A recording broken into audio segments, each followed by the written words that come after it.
everyone. How are you all? Hope you all are doing good. So today, students, we are going to start our fourth chapter of class 5th, which is about the muscular system. So students, आज हम लोग पढ़ेंगे muscular system के बारे में. Muscular system क्या है, क्या उसके types होते हैं, कैसे वो function करता है हमारी body के अंदर, ये सभी आज हमको डिस्कस करें. ठीक है, चलो. So let's begin our chapter.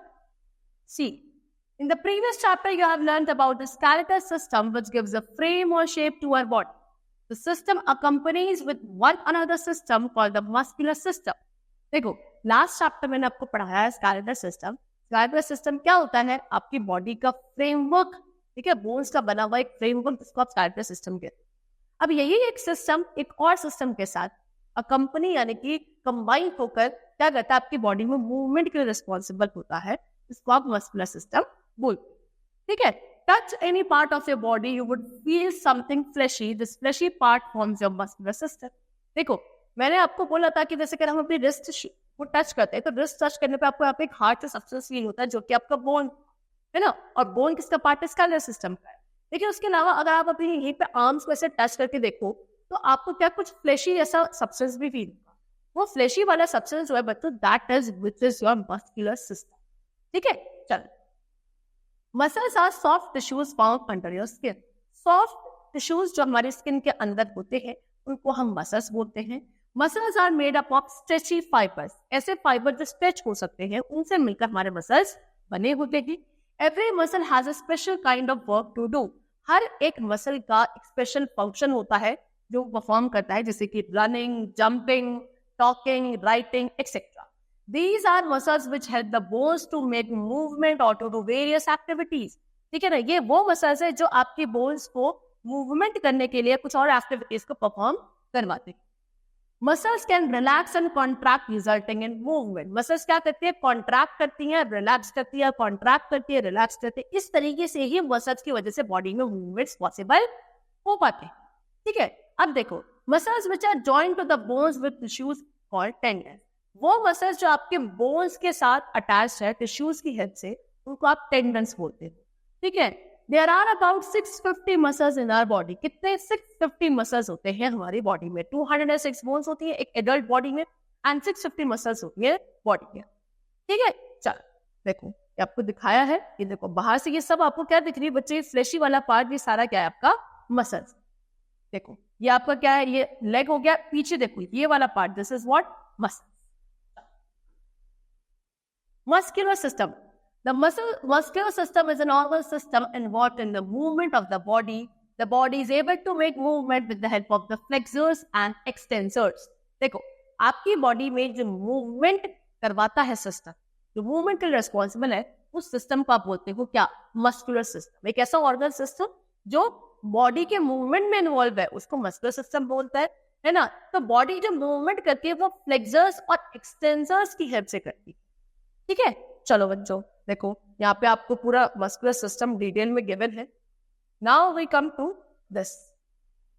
The extensor muscles relax and stretches whereas the flexor muscles contract to bend the joint. अभी मैंने आपको बताया बॉडी में जो मूवमेंट हो रहा है वो एक्सटेंसर के थ्रू और आपके फ्लेक्सर के थ्रू हो रहा है. अब ये दोनों होते क्या? देखो, एक्सटेंसर मसल्स क्या करते हैं? रिलैक्स करती है और स्ट्रेच करती है खुद को. ठीक है, वहीं आपकी जो फ्लेक्सर मसल्स होती है वो कॉन्ट्रैक्ट करती है और क्या करती है? जॉइंट को बेंड होने में हेल्प करती है. ठीक है, इस तरीके से ये दोनों मिलकर मूवमेंट करवाते हैं हमारी बॉडी. अब टाइप्स ऑफ मसल्स. कितने टाइप्स के मसल्स है? There are 2 types of muscles. First is voluntary muscles and second is involuntary muscle. Voluntary muscles क्या है? These muscles are also called skeletal muscles as they are attached to the skeleton. Voluntary muscles को students हम लोग skeletal muscles भी बोलते हैं, क्योंकि ये हमारे स्केलेटन से अटैच्ड होती है. ठीक है, they move according to our wish और नीड. ये मसल्स हमारी विश, हमारे नीड के हिसाब से मूवमेंट करती है. They are under our control, यानी कि इनका मूवमेंट हमारे कंट्रोल में होता है. कहाँ मिलेंगी? बाइसेप्स में, ट्राइसेप्स में, एब्डोमेन में एक्सेट्रा. ठीक है ना, यहाँ पे आपको वॉलंटरी मसल्स मिलेंगी या फिर बोलो स्केलेटल मसल मिलेंगी. The second one is involuntary muscles. These muscles are also called smooth muscles. In muscles को आप smooth muscles भी बोलते हो. We have no control over them. In muscles पे हमारा कोई भी कंट्रोल नहीं होता, यानी कि इनके मूवमेंट इनकी मर्जी से चलते हैं. ठीक है, they work on their own. वही बोला कि वो अपने हिसाब से काम करता है। द वॉल्स ऑफ स्टमक, आपके स्टमक की जो वॉल्स है अंदर, इंटेस्टाइन की वॉल्स, हार्ट, ब्लड वेसल, ये सभी आपके ऐसे ऑर्गन्स है विच हैव इनवॉलंटरी मसल्स। ठीक, दीज आर स्पिंडल शेप। कैसी होती है? स्पिंडल शेप में होती है। They are regulated by the automatic nervous system. इनको कौन रेगुलेट करता है? हमारा नर्वस सिस्टम। नर्वस सिस्टम आपका ऑटोमेटिक होता है, वो भी किसी के कंट्रोल में नहीं। चल, now there is a difference between voluntary and involuntary muscle, आपको गिवन है। जैसे कि voluntary muscles are in our control, अभी बताया, और इनवॉलंटरी मसल्स कौन सी होती है? Which on which we have no control. वो मसल्स जिन पर हमारा कोई कंट्रोल नहीं होता, उनको आप इनवॉलंटरी मसल्स कहते हैं। वॉलंटरी मसल्स को स्केलेटल मसल्स भी कहा जाता है, इनवॉलंटरी मसल्स को स्मूथ मसल्स भी कहा जाता है। ठीक है, वॉलंटरी मसल्स कहाँ मिलेंगी? आर्म्स, लेग्स में, और इनवॉलंटरी मसल्स मिलती है हमारे heart, intestine, stomach and all. These muscles get tired and need rest. Voluntary muscles थक जाती हैं बच्चों, उनको रेस्ट की रिक्वायरमेंट होती है। अगर मैं आपको लोगों को बोलूं कि हाथ ऐसे ऊपर करके खड़े हो जाओ, ठीक है, और आपको 2 घंटा खड़ा कर दूं, 2 घंटा छोड़ो 1 घंटा खड़ा कर दूं, तो क्योंकि आपके यहाँ पे इन आर्म्स वगैरह में, हैंड्स में आपके कौन सी वॉलंटरी मसल्स होती है, तो आपके हाथ दुखने लगेंगे। वो जो हाथ दुख रहे हैं, पेन हो रहा है, दैट इज बिकॉज आपके वॉलंटरी मसल्स जो थे वो थक चुके। Now they need rest. लेकिन वही अगर आपकी जो इनवॉलंटरी मसल्स होती है, दे डू नॉट गेट टायर्ड, ये कभी थकती नहीं है। जैसे कि आपके हार्ट में कौन सी मसल्स होती है? इनवॉलंटरी मसल्स होती है। ऐसा कभी होता है कि हार्ट जो आपका बीट करता है, हार्ट बीट होती है ना, वो कभी रुक जाए? वो रुक गई तो बच्चों से तो खत्म है मामला, है ना? तो वही है, तो वो रुकती नहीं है। क्यों नहीं रुकती? क्योंकि वो कभी थकती नहीं है ना। वो एक ही टाइम रुकेंगे जब इंसान क्या हो जाएगा, when the person will die. These muscles need high energy. Voluntary muscles को एनर्जी ज्यादा चाहिए होती है, इनवॉलंटरी मसल्स को एनर्जी लो चाहिए। ठीक है, चल, now we come to muscle fibres. अब मसल फाइबर्स क्या है? देखो, मसल्स किससे बने बच्चों? मसल फाइबर से। ठीक है, there are 3 types of muscle fibre. सबसे पहले striated muscle fibre, second is smooth muscle fibre, and third is cardiac muscle fibre. Striated muscle fibre क्या है? They are an example of voluntary muscle. Striated muscle fibre आपके voluntary muscles के example है, यानी कि they have dark bends which run across the muscles. इनमें क्या होता है? डार्क ऐसे बेंड जैसे स्ट्रक्चर्स होते हैं जो पूरे मसल्स में आपको देखने को मिलेंगे, और ये आपके कहां से अटैच होता है? बोन से अटैच। सेकंड है smooth muscle fibre. These are involuntary muscle fibre. ये आपके इनवॉलंटरी मसल फाइबर होते हैं। They are long and narrow at the end. कैसे होता है? काफी लॉन्ग होते हैं, नीचे की तरफ काफी नैरो होते हैं। दे हैव नो बैंड्स, इनमें कोई बैंड्स नहीं होते हैं। They do not get tired, ये कभी थकते नहीं है। They are found in the respiratory system organs and circulatory system organ. हमारा जो रेस्पिरेटरी सिस्टम है और जो हमारा सर्कुलेटरी सिस्टम है, इनके जितने भी ऑर्गन्स होते हैं उनमें आपको यही मसल फाइबर्स मिलते हैं। Now we'll come to what? Cardiac muscle fiber. These are also involuntary muscle fiber. ये भी आपके involuntary muscle fiber है, यानी कि हमारी कंट्रोल में नहीं है। They are only found in the heart. ये सिर्फ हार्ट में मिलते हैं। They also have bands similar to that of striated muscle fiber. आपके cardiac muscle fiber में भी bands होते हैं, जैसे कि आपके striated वाले में थे, similar. Okay, they keep on working without getting tired. बताया था मैंने आपको, cardiac muscle fiber क्या हमेशा काम करते रहते हैं बिना थके, तभी तो हमारे हार्ट में मिलते हैं। ठीक है, चल, now we come to functions of muscular system. Muscular system के फंक्शंस क्या? See, the functions of the muscular system are as follow. सबसे पहले मोबिलिटी। मोबिलिटी मतलब क्या? The main function of the muscular system is to allow movement. Mobility का मतलब होता है मूवमेंट, और सबसे इंपॉर्टेंट और सबसे मेन फंक्शन जो है मस्कुलर सिस्टम का, वो यही है, movement. Okay, when muscles contract they contribute to movement like walking, running, writing, speaking etc. जब आपके मसल्स कॉन्ट्रैक्ट करते हैं तभी उसमें मूवमेंट पॉसिबल होता है।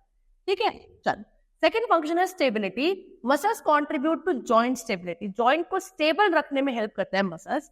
दे stabilise the body and assist in task such as lifting weights. आपकी बॉडी को स्टेबलाइज करते हैं और फिर उसके बाद कुछ टास्क में हेल्प करते हैं, जैसे कि आप वेट लिफ्टिंग करते हो तो वहां पे आपको ये हेल्पफुल होती है।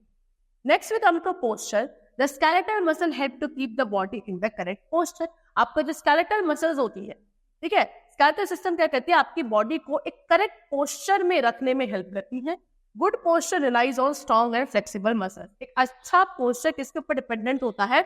आपकी स्ट्रॉन्ग और फ्लेक्सिबल मसल्स के ऊपर। Long term bad posture leads to joint and muscles pain. अगर लंबे समय तक आपकी बॉडी का पोस्चर गलत रहेगा तो उससे आपको मसल पेन, बॉडी पेन हो सकता है। ठीक है, fourth function is circulation. The cardiac muscle pump blood through the body. देखो कार्डियक मसल्स कहाँ मिलते थे बच्चों? हार्ट में मिलते थे, और हार्ट का काम क्या होता है? ब्लड को सप्लाई करना थ्रू आउट द बॉडी. तो दैट मींस आपके जो ये मसल्स होते हैं ये सर्कुलेशन में भी हेल्प करते हैं. कैसे सर्कुलेशन में? ब्लड को पंप करते हैं. The smooth muscles maintain the blood pressure. Smooth muscles से कहते हैं हमारे ब्लड प्रेशर को मेंटेन करते हैं. और circulation in the event of blood loss और डिहाइड्रेशन, ब्लड को सर्कुलेट करने में भी हेल्प करते हैं. ठीक है, आपके smooth muscles. Next we come to respiration. Muscles found in the diaphragm involve in breathing. Diaphragm होता है बच्चों लंग्स के नीचे एक मसल होता है, मसल फाइबर होते हैं जिसको हम डायफ्राम बोलते हो. ठीक है, वो मसल्स का ही बना होता है. वो डायफ्राम आपको ब्रीदिंग में हेल्प करता है. When the diaphragm contracts, it pushes downward and pushes air into the lungs. जब आपको डायफ्राम कॉन्ट्रैक्ट करता है तो ये क्या करता है? नीचे की तरफ पुश होता है, यानी कि लंग्स के अंदर जब एयर फिल होती है तो डायफ्राम कॉन्ट्रैक्ट करता है, नीचे की तरफ जाता है और एयर अंदर चली जाती है लंग्स में.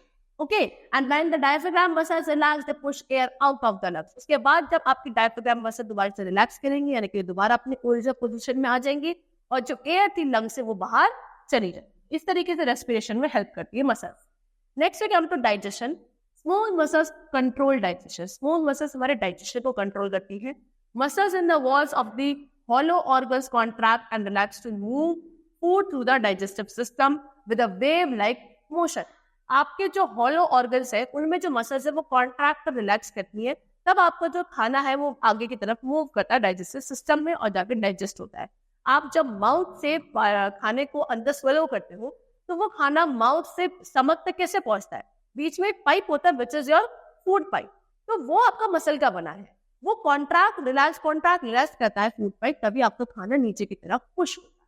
Okay, muscles also help the undigested food to pass out from the body. और यही मसल्स होती है जो क्या अनडाइजेस्टेड फूड को भी आपकी बॉडी से रिमूव करने में हेल्प करती है. Next is urination. The urinary system has both smooth and skeletal muscle. Urinary system में आपके दोनों ही मसल्स होते हैं, स्मूथ और skeletal. The muscles and nerves must work together to hold and release urine from the urinary bladder.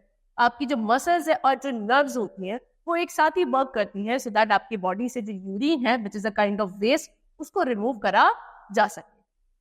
Next is vision. There are 6 skeletal muscles around the eye to control its movement. ठीक है, आपकी आंखों की तरफ आई के around में बच्चों 6 skeletal muscles होती है जिसकी मूवमेंट को कंट्रोल करती है. Next is organ protection. Muscles in the torso protect the internal organs by absorbing shock and reducing friction in the joint. ठीक है, आपके टॉर्सो वाले पार्ट में, टॉर्सो वाला पार्ट होता है आपके लेग से ऊपर वाला पार्ट सारा. ठीक है, और तो ये जो टॉर्सो वाला पार्ट के जो मसल्स होती है ये आपके इंटरनल ऑर्गन्स को प्रोटेक्ट करती है. कैसे? आपकी जॉइंट्स में कोई शॉक होता है, अगर फ्रिक्शन आता है उसको कम करके. And the last function is temperature regulation. Almost 85% of the heat that a person generates in the body comes from contracting muscles. आपकी बॉडी के अंदर ऑलमोस्ट बच्चों 85% जो हीट होती है वो किसकी वजह से होती है? आपके जब मसल्स कॉन्ट्रैक्ट करते हैं उसकी वजह से. तो muscles in the blood vessels also contract to maintain the body heat. तो आपकी जो ब्लड वेसल्स की मसल्स होती है वो भी कॉन्ट्रैक्ट करती हैं, क्या करने के लिए? बॉडी की हीट को कंट्रोल करने. ठीक है, now the next topic is how do muscles work. Muscles काम कैसे करती हैं? The muscles work in pair. कैसे? पेयर्स में काम करती हैं. When one of them contract the bone is pulled in that direction. जब मतलब पेयर में काम करती है, जब एक आपकी कॉन्ट्रैक्ट होती है तो बोन आपकी जिस तरफ भी आपकी मसल कॉन्ट्रैक्ट कर रही है उधर की तरफ ही वो वाली बोन आपकी पुश हो जाती है, पुल होती है, खिंचती है. And the other muscle of the pair relaxes to move the bone in the opposite direction. और जो दूसरी वाली उसी पेयर में जो दूसरी वाली मसल होती है वो रिलैक्स करती है, यानी कि बोन को दूसरी तरफ खींचती है. The second muscle contracts to pull the bone towards its original position. यानी कि जो सेकंड मसल होती है वो कॉन्ट्रैक्ट करती है क्या करने के लिए? उस मसल को उस बोन को अपनी ओरिजिनल पोजीशन की तरफ लाने के लिए. While the first muscle relaxes. फिर पहली वाली मसल रिलैक्स हो जाती है, यानी कि एक कॉन्ट्रैक्ट करेगी उसे अपनी तरफ खींचेगी बोन को, दूसरी वाली रिलैक्स करेगी उसे अपने नीचे तरफ खींचेगी, फिर दूसरी वाली कॉन्ट्रैक्ट करेगी तो ऑपोजिट डायरेक्शन में खींचेगी तो फर्स्ट वाली रिलैक्स करेगी. इस तरीके से ये बोन को क्या करते हैं? मूव कर पाते हैं. तो muscles can pull only. Muscle सब क्या करते हैं? पुल कर सकती है. ठीक है, चलो वो पुश नहीं कर सकती है, पुल करके ही वो क्या करती है? बोन्स को इधर से इधर करती है, बोन्स में मूवमेंट पॉसिबल हो पाता है. इस तरीके से बॉडी मूवमेंट होते हैं हमारी बॉडी में with the help of our muscular system. So students, that's all for the chapter. We have discussed this chapter very far, and I hope the chapter is very clear to you. Thank you everyone.